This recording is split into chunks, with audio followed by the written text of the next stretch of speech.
Sex in the pews. Sex in the pews. Sex in the pews. Sex in the pews. Oh, greetings, you beautiful humans. This is Glenn Klein. And Owen Pratt. Welcome in for a hump day, Wednesday, February 13th, 2019. The only 213, 2019. In the history of humanity. Let us continue to choose. On purpose. With a purpose. To give. A great hump day. A great hump day. I was with you on that one. Yeah, a great every day. Great every day. Yes, indeed. Welcome in the pews, ladies and gentlemen. Glad to have you along for the ride. Another excursion into organized fun with a purpose. Mm-hmm. I mean, what's the point, What's the point? Just to do some damage. Yeah, to do some damage to hate and divisiveness and tribalism and prejudice and ignorance. And anything that comes against the idea that we are all one and unified. That's exactly right. And why not have fun doing it? if you're miserable all the time, that's, even if you're on the right side of history, that's not a pleasant life. You can still have bacon in your mouth, though. You can have bacon in your mouth and still not be happy, except for that moment when there's bacon in your mouth. But, you know, we talk about Viktor Frankl quite frequently on this podcast, the great psychoanalyst and author of Man's Search for Meaning. And he talks about, in his genius book, Man's Search for Meaning, about his experience at Auschwitz. And there was humor there. Joy and hope and... Yeah. And, I mean... meaning. The ultimate... man's inhumanity to man being manifested. There's been never and never will be anything worse than Auschwitz. Now, there can be something as bad as Auschwitz, but it doesn't get any worse than that. They found joy. And Frankl found that every single person who did not commit suicide in Auschwitz, or whose number wasn't up, the ones that survived, all had the same thing in common. What's that? When you were in Auschwitz or in the concentration camps and you were done, you just couldn't take it anymore. To commit suicide, all you did was you didn't get out of your bunk in the morning. And if you ever seen... I would have been done real quick. Wooden slats, that's what they slept in, 3, 4, 5 people in what would normally be a bed, just a piece of wood. I think I would have been done too, frankly. But who knows? I've never been in that situation. But they all had the same thing in common. And that was they were living for something bigger than themselves, a bigger cause. Now, Frankl knew that his entire family had already died. He knew that. Most of the people were living beyond their own self-interest, was just to find out what happened to their loved ones, because they didn't know, because they separated the families. It turned out that Frankl's, all his family were in Auschwitz, and he knew they were dead. But Frankl's one thing that was bigger than himself was the book that becomes an all-time worldwide bestseller called Man's Search for Meaning. Been rated one of the best books in the world. It's not a big book. It's just a little paperback. It's amazing that that's something that's little like that can do so much positive, life-giving damage. Like 110 pages or so. Yeah, that's good news for some of you guys out there. That's good news for me. That little things can produce big results sometimes. Yes, indeed, it's organized fun with a purpose. My one thing, this is what when I do my motivational speaking, I talk about Frankl's book, and I always talk about the topic is your one thing. What's your one thing? What's your one thing bigger than yourself, bigger than your personal needs, your own bank account, your own pleasures, your own daily things that you need to live, like food? What's bigger than that? And for a long time, it was my children, my 6 kids.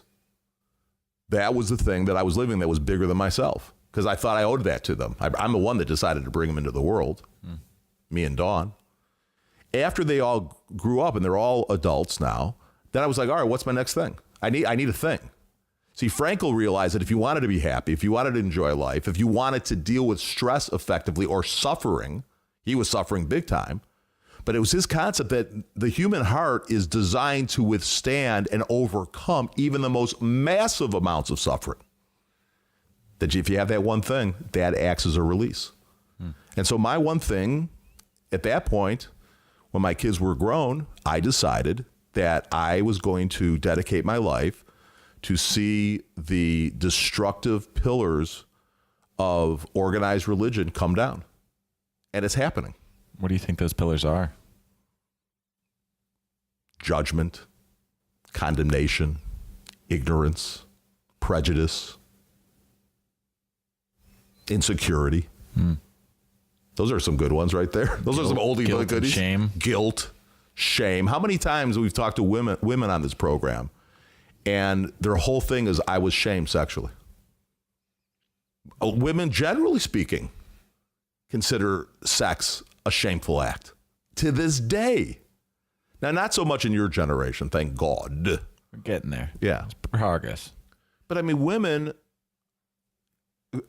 even when women are trained as little girls and are potty trained, what do they have to do? First of all, they're sitting. I don't know. I've never done that before. You never potty trained a little girl? And you weren't a little girl, apparently. You can't touch anything. You got to get toilet paper. Now, it's a practical standpoint of this, but you don't touch your own genitalia. There's paper in between it. You clean that up and you wash your hands immediately. Boys, this is like grab your thing and go. It's interesting. Totally different perspective. I mean, through my wife, I encourage my daughters to learn how to masturbate. Really? Really? Through my wife. First of all, I encouraged her when we were dating because she wasn't orgasmic when we first started dating. Then I got her the book, the magic book. When my daughters were old enough, I made sure I got the same book. There was one book on female orgasm in the University of Wisconsin Madison bookstore. Why do you think this is so important? The story? The female orgasm. The orgasm is really important and stress relieving and fulfilling a very important function of sexual pleasure.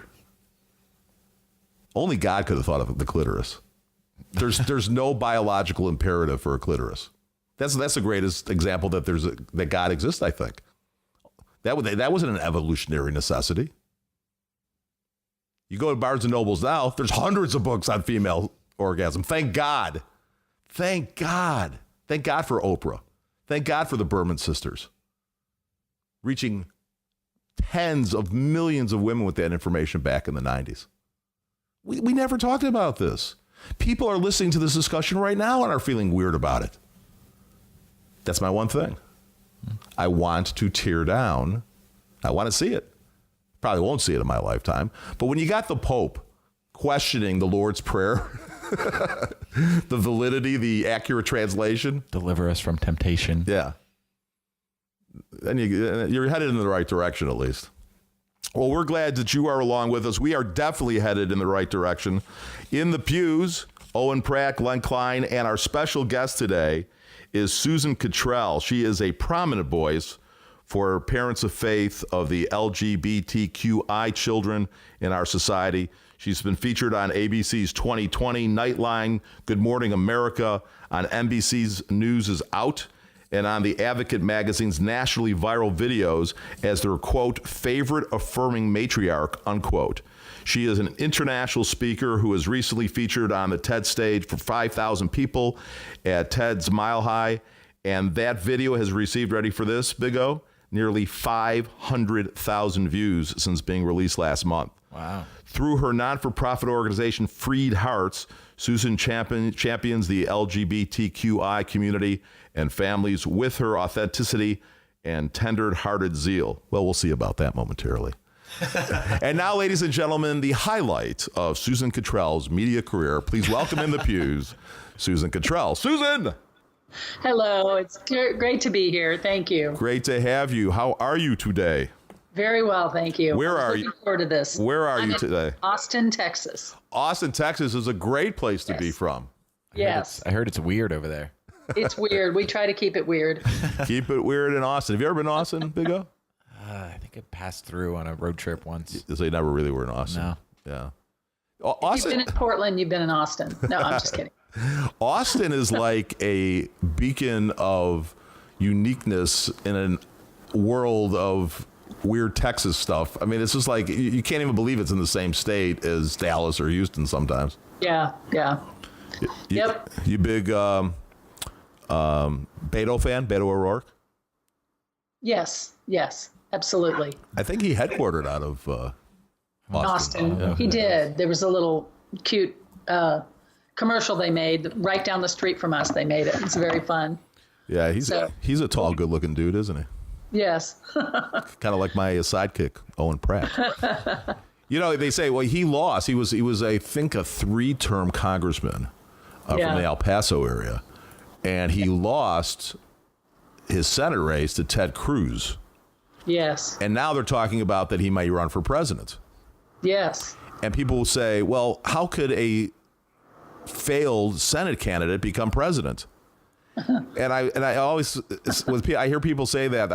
Have you listened to the news in the last 45 seconds? Right. Who our current president is? Oh my God.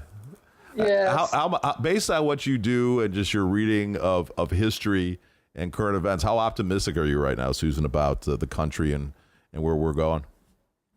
Well, because we focus in on our one thing, which is making the world a safer place for people in the margins, specifically LGBTQ people and their families. We don't really address politics because that can go south very quickly. So we just mostly stay with what's relevant to love and inclusion in our world and how do we increase love and inclusion. And how did you decide to make that your cause? Well, our daughter came out to us at 20 years old, and we at the time were in the evangelical church. Our family had been in the church for 20 years. And she said, Mom, I think I'm bisexual. I can't help it. I can't stop it. I prayed about it. It won't go away. And I knew in that very moment that we would never be the same in our church community again. And we had some decisions to make. So, and as I said on the TED stage, I chose my child. We chose our child. And life has never been the same. And it's been the best thing that ever could have happened to us. Mm. What's your daughter's name? Annie. And how old's Annie now? She's 29 now, almost 29. How difficult was it to make the decision right from the get-go? It wasn't difficult to choose our daughter. That was never at question. What was difficult was recognizing all the ways we had just compartmentalized what we had learned in the church without examining it. And I look at that now and think, I feel embarrassed even that I took so much in without really questioning it, because it kind of hung together loosely as a worldview. And but the pieces had begun to fall apart. I realized before Annie came out that when you really go to them with some problems, you've got marriage troubles or your kid's on drugs or whatever real things people face today, they really don't have a lot of answers. What their answer is read the Bible more, pray more, come to church more, tithe more. But it's not about really human engagement and really being with each other through hard times in our experience, not in a powerful, helpful way. And so the wheels were already falling off the bus of this thing. But when Annie came out, it was like, okay. Well, hold on. Did you just have like a bus drive by right then? Just like for sound effect purposes? The wheels fell off. That was perfect. I want to thank your partner and your sidekick, Robert, for providing those background sound effects. That was awesome, Robert. He is amazing. Yeah, great job. Yeah. All right, so back to Annie. Sorry about that. Yeah, so sorry. We knew that we were going to be shifting gears and moving into a different phase in our lives. How shocked were you? I was surprised. I don't know. A lot of people look back and they can see it. I couldn't look back and say, yeah, I see it. I just thought I was raising good, strong girls, not, bisexual girl. It just hadn't occurred to me because it doesn't occur to you in that worldview. So I was surprised by it, but I wasn't shocked. You know what I mean? Do you realize that there were societies, and our societies, that put absolutely no judgment on how people engage in sexuality? There is no gay or straight. There is no. Paul said it this way: "There's no male or female." He said that 2,000 years ago. Right. And they just enjoy their lives and are decent to each other. And what a concept! Right. That's a concept. That is what Jesus taught us, isn't it? Well, that's a whole other discussion for some time, and I think you'd find it interesting. Actually, Jesus was really condemning until he died. I mean, if you try to live your life the way that Jesus taught before he died on the cross, that's what Christians try to do, and they go absolutely nuts. Jesus should have been the last prophet, the last teacher of the law.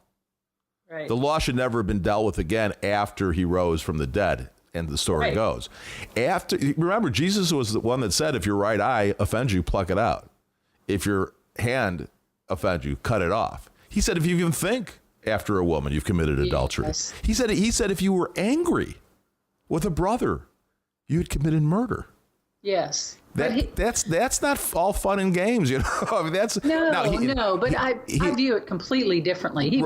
He didn't mean that literally. He meant stop telling other people how wrong they are. You think these things, you're just as bad. So you just shut up about other people and you just think about you. Well, we may have a different take. Well, no, that's why we have a long form podcast. We can talk about it. We don't have just 14 seconds on Good Morning America or whatever. No. What he was doing was, yes, of course, that was the implication. Was saying it's you think you're so good because you don't have sex with somebody that's not your wife. I'm telling you, if you even think about it. In other words, you can't possibly hope to attain righteousness based on your behavior, your belief. He said, love your neighbor as yourself. I think it's a great philosophy. But how do you do that from a practical standpoint?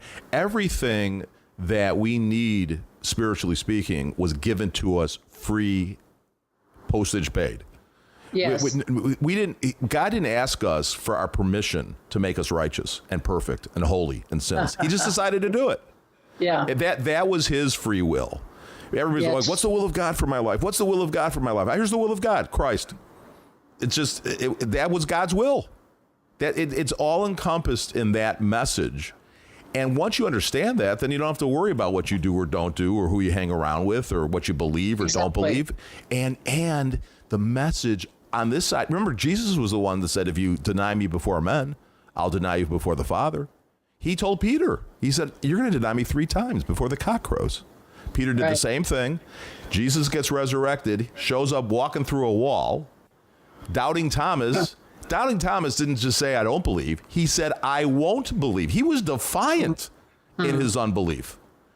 Jesus walks through the wall. Thomas hits the deck and says, my Lord and my God. Jesus didn't say, Thomas, you heard what I said. Yeah.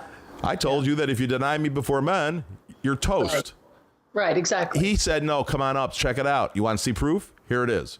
When he saw Peter, he said, all sins are forgiven for you. You're done. You're good. Right. He was setting them up because God needed to make sure that there were no believers at the cross. Because if one person could have believed effectively, that means theoretically everybody could have believed. He blinded them. And so on this side, and this is going to go on forever now, beautiful humans. Then you can look at an Annie Cottrell. Is she still a Cottrell? No. Okay. Annie BB-tron. Okay, Annie BB-tron. Or whomever in your life, regardless of how they engage in sex, and regardless of who they love and how it manifests, as righteous as Jesus himself. Wow. Yes. That's the gospel. The gospel literally means good news, and there ain't any bad news in the good news. That's right. I was involved in an evangelical movement myself. We called it Messianic Judaism. We were in charismatic, word of faith, non-denominational. I condemned homosexuality. I condemned everything. Yes. Do you know how happy I was, Susan, when I was able to call my old friends up that grew up as a Jewish guy and who were typically liberal and in favor of gay rights, and I said these 3 words: I was wrong. Yes, which makes you atypical as a Christian, to be honest. Yeah, well, that's why I'm not a Christian anymore. Yes. I mean, for humility to be a hallmark of Christianity, supposedly, I find it very troubling how few Christians will say, we've been wrong about this. We've been wrong as a body. We've been wrong individually. And we repent. We change our minds. That's troubling how little that seems to happen. So good for you for being able to do that.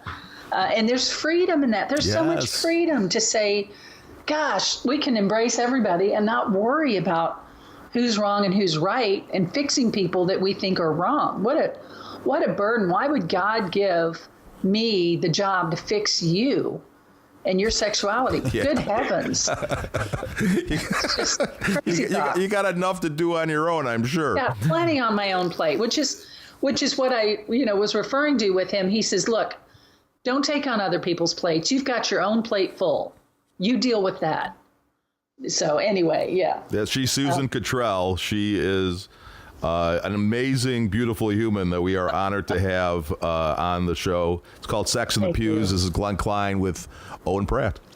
So how did once news started to get out about your daughter, how did your church react and what unfolded as things progressed from there?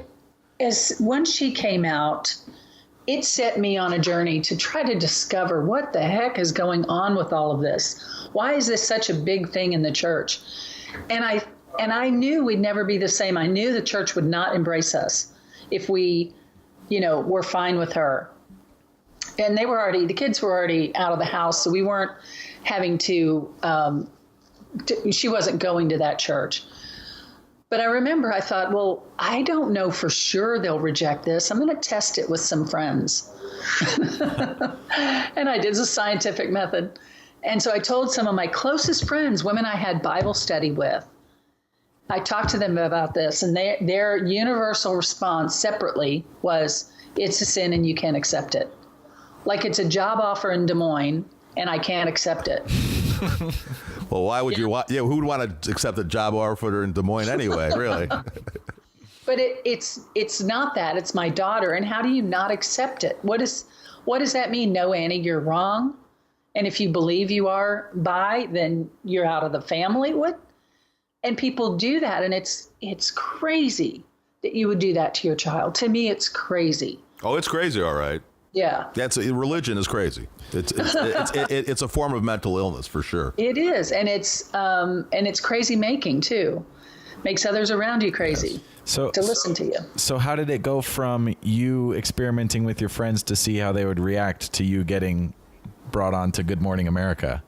Oh, well, so we left the church, and it was fine with us. We kind of, as I said, the wheels were already starting to come off the bus, so we left. And really didn't hear back. We heard back from one person only, which is kind of par for the course, that they didn't really follow up because we were no longer in their tribe. So anyway, I started really researching this and trying to understand, can it be just about love and not rules? How could this be? And the more I learned, the more freedom I found, and the more things began to make sense. And so after a couple of years, I started a blog, and I just thought, if I can get this theology that had now formulated for me out there in a blog, it will hold together. I just need to get it out there. And so I started writing these posts. I think it was 3 years after she came out. And I had to have it bulletproof, so I worked for a week on one post. But it started to hold together, and I got comments back, from people who knew me, and they were shocked. But I had to continue the direction that I knew was right. And the more I wrote, the more people came out of the woodwork to tell me about their situation. And it was appalling to me. And I just kept loving them well. And let me tell you, when you're in the evangelical church, I'm sure you know this, that one of the things that's drilled into you is don't lead people astray. As if when Jesus spoke to the crowds and was dying on the cross and came back, to talk to them after he rose from the dead, as if his message was, don't lead people astray. That was not his message. His message was love well. And yet what comes up for us when we come up with this difference from the church, when we feel like a heretic in our own church, is, God, don't let me lead people astray. And that went on for me for a couple of months probably, where that was my consuming thought that had been conditioned into me. And every time I'd have that thought, God would send somebody else who just needed to be loved well. And I just loved them well and talk them down from their fear and their self-loathing. And finally, I got it that, oh my gosh, I'm just supposed to love. That's it. And the other stuff is not the point. And so I'm not haunted at all with what if I'm wrong. But that at the beginning, I was afraid, what if I'm wrong? Again, it's a conditioned response. So anyway, I just started writing and connected and started this group for moms where, who really need to understand what's going on with their child. And it grew and grew and grew, and we have about 3 or 4 groups now together, and there are about 3,000 people in it. So it's really grown into something big and thriving. And then Good Morning America, I knew somebody who connected with the Trevor Project, and they referred me.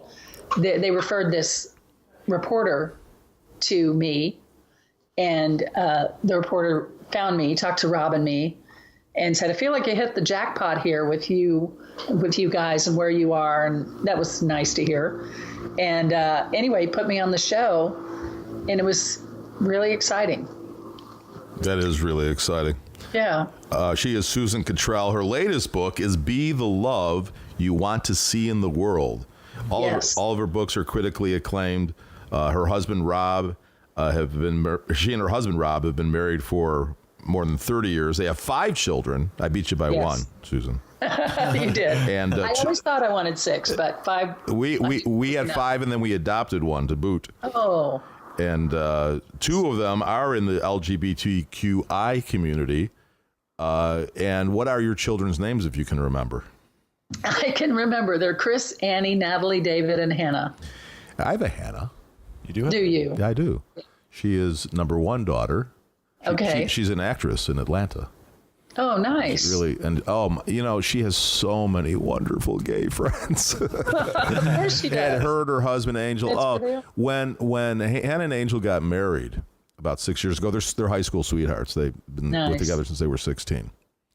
And when they got married, Hannah's friend Claire was going to play the flute and stood up for Hannah.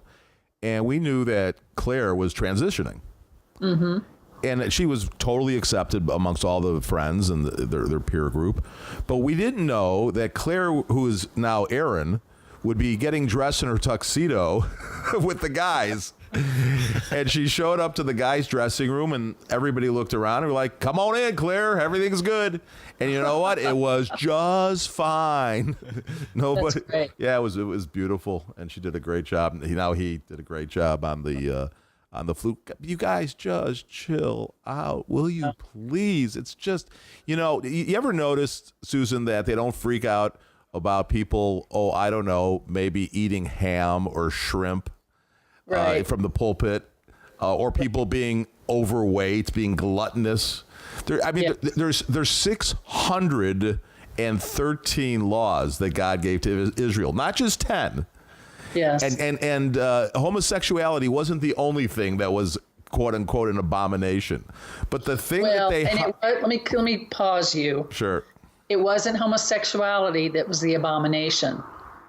And the original didn't say a man shall not lie with another man. It says a man shall not lie with a boy. And that was changed in the 1940s. So it was not homosexuality that was condemned. But even what we know today is not that. So just right, of course. But even if it was, I would make the case that I would say that the whole purpose of the so-called Old Testament and the Israel experience And even Jesus, or Yeshua, as I like to call him, because that was his actual name that his mom called him. The whole purpose prior to the cross was saying that all human endeavor is faulty when it comes to including any kind of sex, including any kind of, just any thought, Jesus even said. And so we needed that righteousness. But they don't condemn themselves for any of the other things that were clearly. Right. And That's right. Because here's the thing. At some point, being gay, being a homosexual was not frowned upon in Greece. It wasn't frowned upon in Rome. They were assumed to be bisexual. Everybody was assumed to be bisexual. Right, but it started with the Puritans. It wasn't cool in America. It never has been. Right. And so what they try to do, and all ministers do this on some level, this classic example was our minister at our big congregation in central Wisconsin. His big thing was successful marriages. Oh, my God, was he on his high horse about having a fruitful, wonderful marriage. Mm-hmm. Until the day he got caught stealing $50,000 from the church offering and trying to move to Europe with the church secretary. And so when they rail against homosexuality, as they do, you know exactly what they're dealing with in their thought, that's right. at least in their thought life. I mean, right. Ted Haggard, who was the president of the National Evangelical Association when George W. Bush was president, was a friend of mine. He stayed at my house. I stayed at his house. He was a huge guy against gay rights. Yes. And then we found out that he was kind of gay himself, Ted. Yeah. Well, it's true. And I one of pastor that I still love and respect, he's since died, but he always spoke truth for me. It was very powerful, him. Mike Wells is his name. Anyway, he used to say, you can always tell what a pastor is struggling with by what they're preaching against. Yes. And that's what you're saying. So it's not self-righteous. It's not real righteousness that Franklin Graham is so hell-bent against gay people. Could you imagine what's going on in that guy's brain? Oh, my God. To have a vendetta that you tell your children, don't even let them play with other kids that may be gay. You need to get them out of your house like a scourge, like a plague. Wait, what? Who hurt you? What happened to you? That this is your soapbox to stand on. It's really frightening, actually. I have 4 sons and 2 daughters. And my first 3 sons, Joseph, Jacob, Judah. I call them the J team, not the A team, the J team. They had, growing up, I escaped the shackles of religion when they were plenty young yet, and thank God. And so growing up, their teenage friends always hung out at our house. We were like the safe house. That's great. And one of my surrogate sons was a kid named Eric. Mm-hmm. And Eric was just so troubled. He was really good looking kid. All the girls liked him. He was so troubled. He just had a horrible time with authority. He joined them. They kicked him out of the Marines. He joined the Marines and they kicked him out. I mean, that's hard to get kicked out of the Marines. They couldn't break him. And then he gets out of the Marines and he gets hooked on Oxycontin. Starts shooting up 5 oxys at a time. And got a heart infection and almost died. And then, literally on his deathbed, he came out to his nurse. Oh, wow. But nobody knew it except the nurse. Right. Fast forward, he gets clean and sober, and I just run into him at a sushi joint, not too far from one of our businesses. And we always call him Easy-E. And he calls me Pop, and he goes, Pop. And I go, Easy-E. Gives me a big hug. How are you, bro? Clean and sober, Pop, for 2 months. I said, I heard. I'm so happy for you. He said, excuse me, I got to go check on my brother. I'll be right back. I was like, great. And I was talking to the young lady that I was there, explaining who Eric was. And so he comes back about 5 minutes later. He says, Pop, I got something else to tell you. And I said, what? He said, I came out 2 weeks ago. And I said, out of where? Because he just had told me he was clean and sober for 2 months. Right. I said, out of where? He said, I'm gay. And I stood up and I said, oh my God, that's like the best news I could have possibly heard. Gave him a big hug. And then, of course, everything, Susan, made sense to me. Yes, that's about right. this kid. This kid almost killed himself because he thought he wasn't going to be accepted by guys like me, which he knew I was the first one he told. Yeah. And then he was concerned about his friend, my son Jake, who did not respond great at first, just because it was so shocking. His dad rejected him at first, a lot. But I have to tell you that over time, and I'm sure you found this with Annie, over time, it's like a domino effect. His dad totally accepts him now, and he's living he's a nurse himself. He was inspired by the nurse. Yeah. And Wow. Is Annie just flourishing? Is she just? Oh my gosh, yes, so flourishing. She's doing really well. It's been an incredible journey. I'm so happy for her. And I said she's bisexual, so she ended up marrying a man, which we all laugh about because, we went through this whole journey. You could have avoided the whole hassle. Well, we could, but yeah. And we say that tongue in cheek because honestly, and she has been very clear that she said, I'm still queer. That's her word she prefers. Right. I'm still queer. And even though I'm marrying Edward, I'm still queer. And Edward considers himself queer in that he's not just the straight up macho man. So, there's just room for deconstructing that binary of masculinity and femininity. That's what's happening with this generation of our kids. That makes me so happy.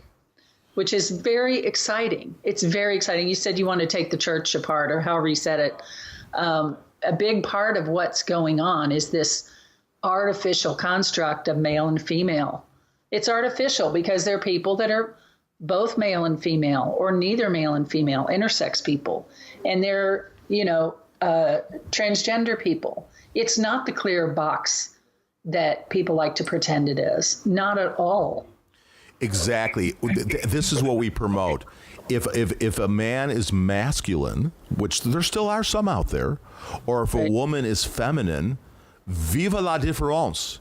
Right. There is nothing wrong with being a straight man. There's nothing wrong with being a straight woman. There's nothing wrong with being transgender. There's nothing wrong with being bisexual. There's nothing wrong with this I one. This is the first time I've seen the I, the LGBTQI. What's the I stand for?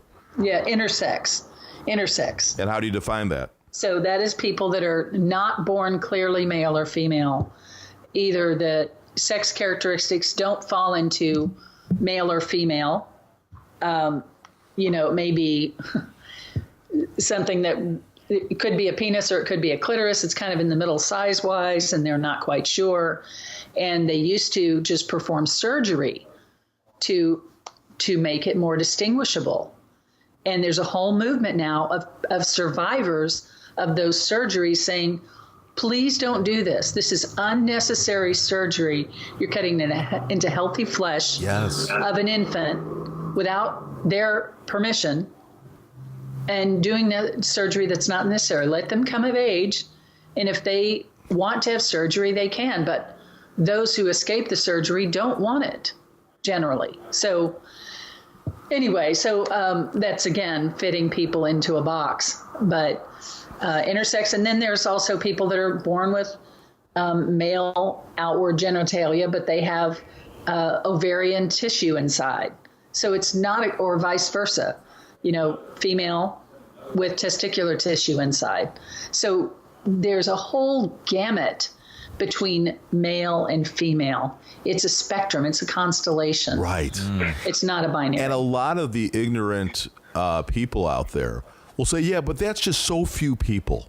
To have a whole cause, to have a whole movement, because there's a few people that are transgender, or a few people like you just described, Susan. So we really shouldn't, why should the majority have to be inconvenienced for such a few people? Let me tell you something. They're not living their life for love, and they don't love themselves. If you truly loved yourself, you would never respond to another human being that way. And you'd go out of your way to make sure that other person felt good about themselves, like we did for Claire. Right. At the wedding. I mean, there are a couple of responses to that. First of all, what? So there are a few people, so we're not going to care about them? Throw them under the bus? To continue the bus analogy? That's just like, so there are relatively few blind people. Do we just shove them in a room somewhere? Come on now. That's not humane. But second of all, they're a lot more than you think. There are as many intersex as there are redheads. So it's a lot more common than people think. Well, some variant in the chromosomes. And the whole awareness that it's not a binary black and white issue, just the same way that being redhead isn't just a one, there's strawberry blonde and sometimes a little darker, and that those frameworks can be helpful in organizing and helping us navigate throughout this life and giving us classifications, but they're not our true identity. And that being aware that who we truly are is completely separate from the boundaries that define who we are, and that those boundaries, even the concept of time and organization and borders, they're all just man-made constructs. That's right. Who are we truly, Owen? Yes. Perfect and righteous and holy and sinless and blameless. Yeah. And deconstructing those categories for the benefit of the relatively few, it also benefits the rest of us. Yes. Amen. Preach it, sister. Too. Oh my God. You can never outgive giving. It's not possible. It just, my God, is that And beautiful. so it's not just intersex people or transgender people that are hamstrung by this binary. It's women who are conditioned to defer to men, and men who are conditioned to overpower women. Well, now you're going too far, Susan, right now. Well, and that's honestly, that's the reason people resist this, is they see what's on the horizon. We're now deconstructing patriarchal whole system, and they're not interested in deconstructing that because that feels very scary, and it's so deeply conditioned. We were challenged by the guy that I referenced earlier in the show, and he said to us, that's how Owen and I met, because we were both volunteering for this organization that basically is a recovery program for spiritually abused people, and especially Christians. And he said, could you imagine what the world would be like after 2,000 years if Paul's perspective of there's neither male nor female, neither Jew nor Gentile, neither bond nor free, would have taken hold, that philosophy would have taken hold 2,000 years ago, instead of Roman Catholicism, which of course leaks over into Protestantism, and here we are today. The world, we would not even recognize the world. There would be no borders. There would be no money. You wouldn't need money. There'd be no competitive sports. Right. There'd be cooperative. Everything would be cooperation. Yes. And people are like, they're hearing me right now. No borders. We got to build the wall. No, that is the world we're headed towards, Susan. It's not going to happen in our lifetime, but it's going to happen. The momentum. Martin Luther King Jr. said that the arc of history is long, but it bends towards justice. Yes, that's right. It does. It's ups and downs. It's all sideways, but ultimately, always, love wins. Yes, and it's the only thing that's sustainable. We're seeing it in the world. This competitive, cutthroat, pillage the earth for goods, pillage each other for goods, that is not sustainable. And the more and more we realize that, the more we realize love is the only sustainable thing. Love and community. Who's your other LGBTQI child? What's hers? My youngest one, Hannah. Uh-huh. She also identifies as queer, but she said more fluid is what she likes now. So, but I don't mention her as often because she's not just big on being the poster child. She's an awesome musician. She's about to start singing with Tycho. Tycho, who has not had a voice, has only done instrumental. He's way popular, and she is going to be the voice, the vocal Tycho. So it's awesome. Her name is Saint Sinner as a music name. That's a good one. I know. What? And somebody said to her, why Saint Sinner? Is that like in an interview? What is that about? She said, well, I think we're all saint and sinner. And she said, I grew up in a very religious home. I was like, oh gosh, I never thought that when we were raising them, that it was a religious home. We just love Jesus. We're just strong Christians. But how much tears reframed. How much easier was it for Hannah because of your previous experience with Annie? So much easier. It was just really funny. And she was still scared. It's a very scary thing to come out in that construct, because you don't know what you're going to get in your parents or in your community. But we like to joke that Annie kind of came through with a machete, hacking through the weeds and creating a path. And then Hannah comes waving her hand saying, me too, That's awesome. Susan Cottrell is the prominent voice for faith parents of the LGBTQI community.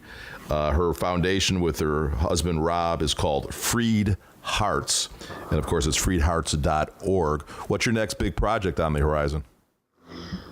Well, I've got more books in mind. I'm going to start some conferences, some small gatherings for parents where we just go and spend a weekend together, and also for LGBTQ, some healing weekends that we're going to spend together. So we're beginning to set those up, and it's very exciting because I have conversations all the time with people who need to understand this, who need to be healed from spiritual abuse, who need to, just need more. And I really love doing things in a gathering. It gives you more synergy and more, community. And so that's my next project, is to develop those.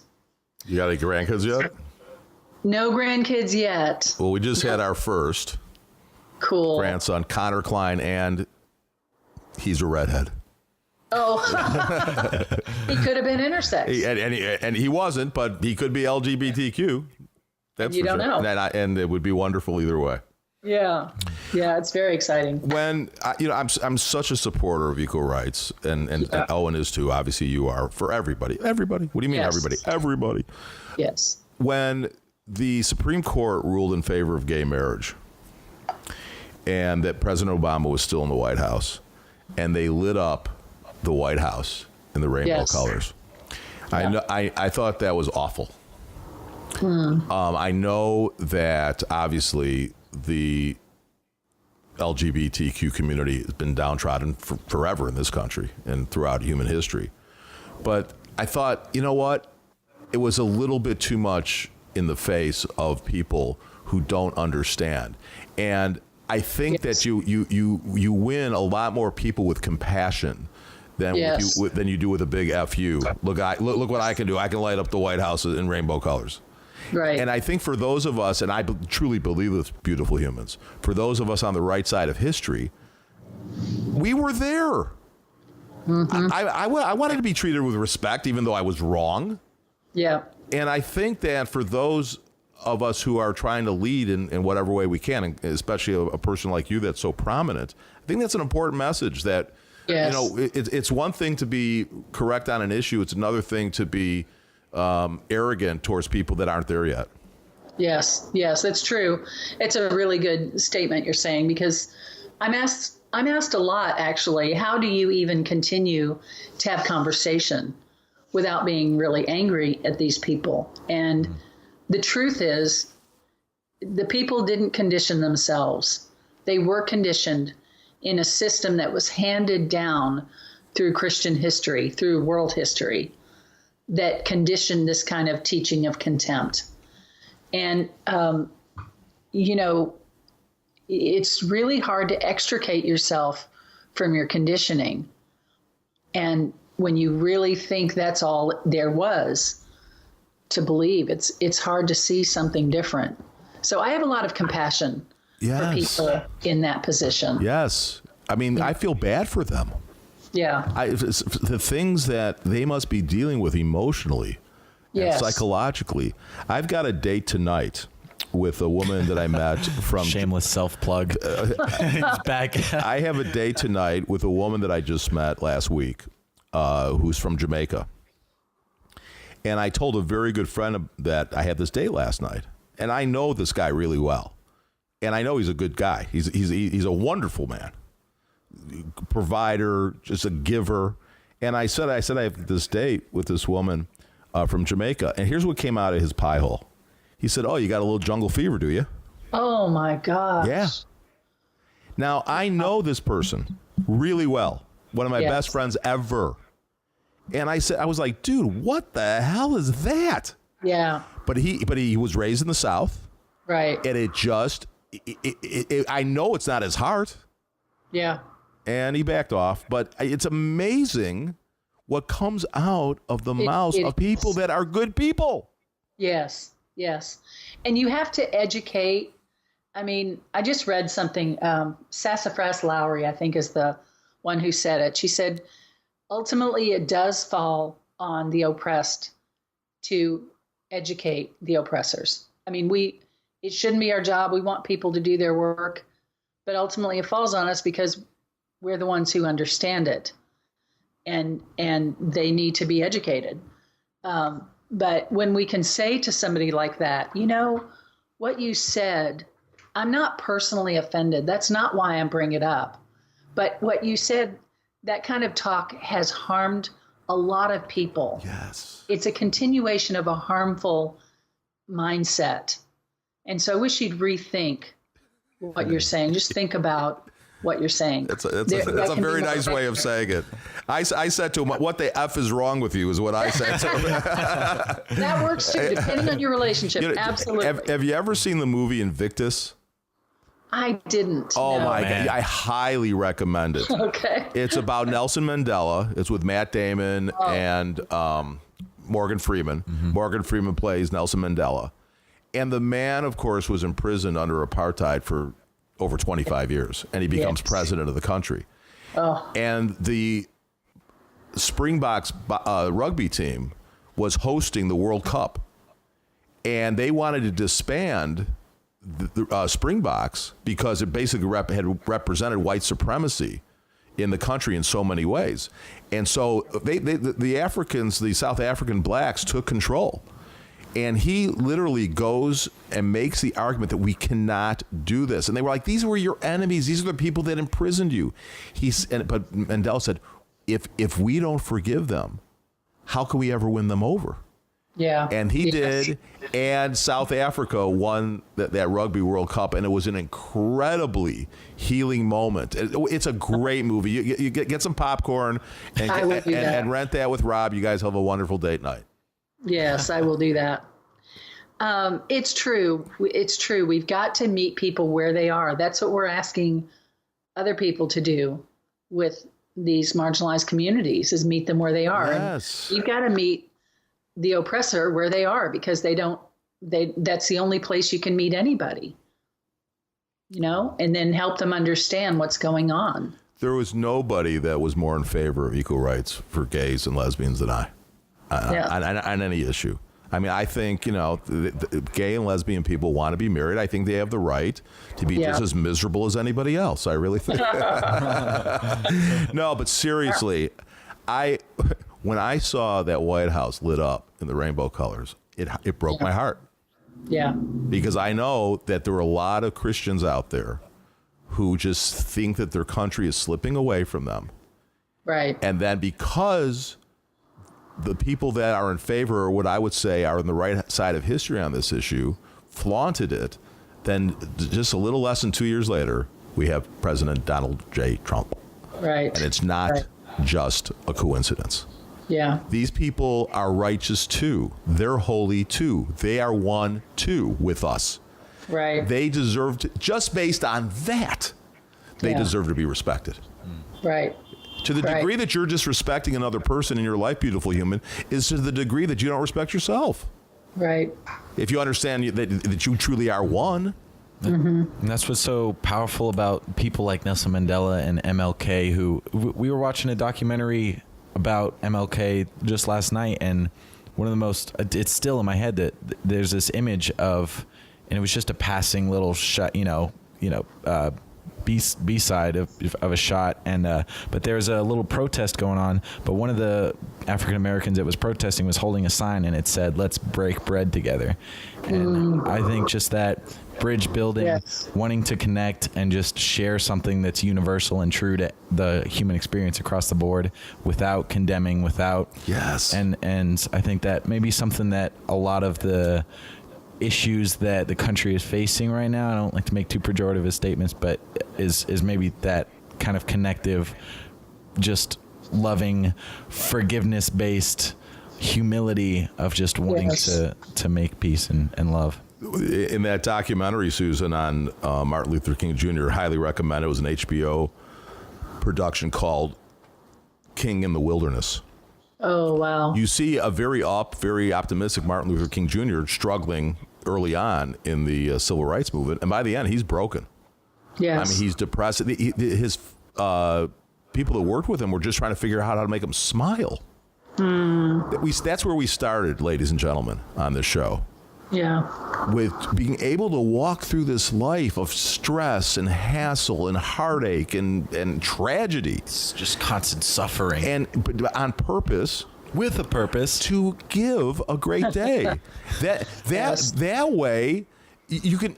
listen, if Viktor Frankl and other survivors of Auschwitz could go through some of their days with some laughter and some humor, certainly we can. Yes. And the ironic thing is we're not poo-pooing or... downgrading the importance of these issues. My case is that you're in a better position to be more effective in your life if you find the happiness, if you find the joy in life, not just the misery. Turn off the news once in a while, go take a frickin' walk, get some sun on your face, and go listen to Saint Sinner sing. I mean, I'm sure that will be uplifting for sure. And it's true, because that wellspring of joy inside you, that's what keeps you going. That's what makes it worthwhile. You can't live on negativity, and even doing a good work, to dismantle negativity, you can't do it without the joy driving you. There's got to be hope. That's really what it is. Right. And that's the tragedy of so much of the bad teaching, is it takes hope away. It makes people hopeless. We need hope, Well, we concur with the Reverend Ashley Harness from Auburn Seminary, who says Susan Cottrell has this fierce, loving, don't mess with me mom vibe. Amen, sister. I love that. Oh, my God. This was so much fun. Can we do it again some other time? I'd love to do that. Oh, thanks to Rob for setting it up. And continued success, and God, this is great stuff, and we will definitely be following and be in touch. Thank you. That's great. And have people go watch my TED Talk. No doubt. What's the title of that TED Talk? How can they find it? Oh my gosh, I don't know the title, but just put in TED Susan Cottrell, and it should come up. I chose my child. I think I don't know what it's called. It was at TED's Mile High. Yes, that's right. TEDx Mile High. But if you put in TED or TEDx Susan Cottrell, it will come up. Cottrell is COTTRELL. Yes. Susan Cottrell. And the website is freedhearts.org. Yes. Thanks, Susan. Yeah, thank you, Glenn and Owen, very much. It was a pleasure. Yeah, it was our pleasure. There she goes. Right. Susan Cottrell. Wow. How about that? That was amazing. Amazing. What better thing could we be doing for a living than this? I'm drawing a blank. There's no better. There's something equal. Tide, maybe. There's what would be? Tide. I wouldn't mind playing a band, spreading this kind of message. Yeah, but I mean, basically, girls would just be throwing their panties at you anyway. So what would do? Of course, that was not such a bad gig. No, seriously. I mean, this is the passion of our lives. This is the message that's needed. Start speaking in tongues right now. Shut up. What a wonderful, beautiful human, Susan Cottrell. It's freedhearts.org. Wow. So we're, promoting her foundation and ministry, if you will, and let's promote our own. How can people get in touch with us and should stay in touch with us? sexinthepews.com, Sex and the Pews on Instagram, Sex and the Pews on Facebook, Sex and the Pews on YouTube, Sex and the Pews. Anywhere there's a search bar. We love your subscriptions and follows and continue to try to make content, little bite-sized snippets, so that when you're flipping through Instagram and you watch our story, you can get a little taste of freedom and grace and healthy, holistic approach to sexuality and deconstructing the religious institution. And a lot of hoots. Yeah. I mean, like you could play in the Dick Pic of the Week contest. Oh, yeah. We've had some great submissions. We have had it, and it's not what you think, ladies and gentlemen. We just got a little dick. The whole point is that women don't want to see that come across their computer screen or on their phone or in a message on Facebook or whatever. They don't. Guys want to see stuff like that, but women, generally speaking, I really appreciate what Susan said. It's changing, but generally speaking, I can safely say that women don't want to see that image come across their screen unwanted, unsolicited. We're happy to see, beautiful women and bodies and parts and stuff, but unsolicited, we're happy to. The point is that if you got to send a dick pic, send us a picture of a famous Richard. Like Little Richard. Greg Ambergy of Cincinnati, Ohio is our winner this week of the dick pic. He sent a little dick. He sent a picture of Little Richard. Little Dick. That was a good one. He will get the Wares. So what is it called? Got Splinters. You've seen the Got Milk ad. You remember that. Well, it's the Got Splinters, Sex in the Pews, and the big Steak and Blowjob Day, Steak and BJ Day, March 14th. Mm-hmm. That T-shirt's available. It's a real thing, ladies. Just check it out. Just Google it. Steak and BJ Day, March 14th. Some genius came up with the idea for a guy's answer to Valentine's Day. America, free enterprise. It's humor. Had a friend of mine. I put a meme up with. Doesn't make a difference. It was a very funny picture. Well, I'll tell you. It was Fred Munster from the old Munster show, who always was smiling. He looked like Frankenstein. Okay. And then there was a sexy picture of his wife Lily. Okay. In kind of like a, not negligee, but panties and a bra. Okay. It's suitable for Facebook. And the caption was, it was Herman Munster. Here's why Herman was smiling all the time.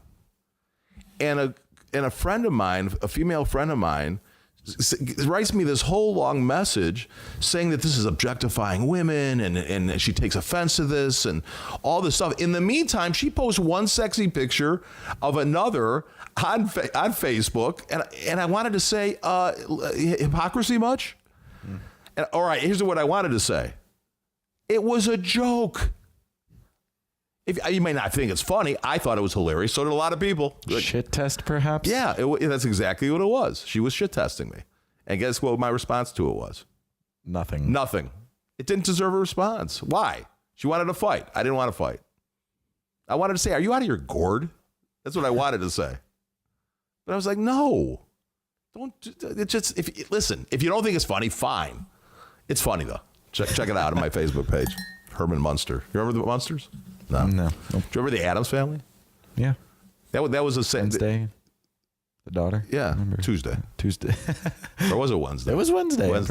Got you on one of those. Do you remember the Addams Family theme song? Da-da-da-dum. Da-da-da-dum. Da-da-da-dum. Da-da-da-dum. Da-da-da-dum. The Addams Family started when Uncle Fester farted. They really are retarded. The Addams. So you can't even say that anymore. Did you ever sing that song? That was a big hit back when I was like 8. We had a which backstreet boy is gay? Tell me why he. Then there's a whole. So you're shaming gays at the end of the show that we were highlighting. Are you out of your gourd? It's a joke. It's true. It's a good point. Oh, my God. Too much fun. Well, thank you for joining us, Big O, as always, producing, engineering, spinning the dials. What shit did we learn today? Today, let's see. What did we learn? I took some notes. Love is the only sustainable way to do this thing. Yep. Mm-hmm. What shit did I learn today? You learned that people don't condition themselves. They are conditioned by institutions and systems handed down to them. Wow. That was pretty deep by Susan. That was pretty deep. Here's some other shit that I learned, that Rob Cottrell is really quick on the sound effects. Holy moly, he did a good job getting the bus sound effects right there. That was great. All right, beautiful humans, it's sexinthepews.com. We will do it again next time. Tell your friends about it. Share. Give us those 5-star ratings. And until next time. And if you want to have a conversation about anything that we're talking about, sex and or religion, any personal experiences that are happening in your life, feel free to contact us via any social media or the website. We would love to connect with you about those things. We've interrupted the big finish there. No, I had to get that one in. And until next time, this is Glenn Klein. And Owen Pratt. Saying, Shalom, everybody. Bitches.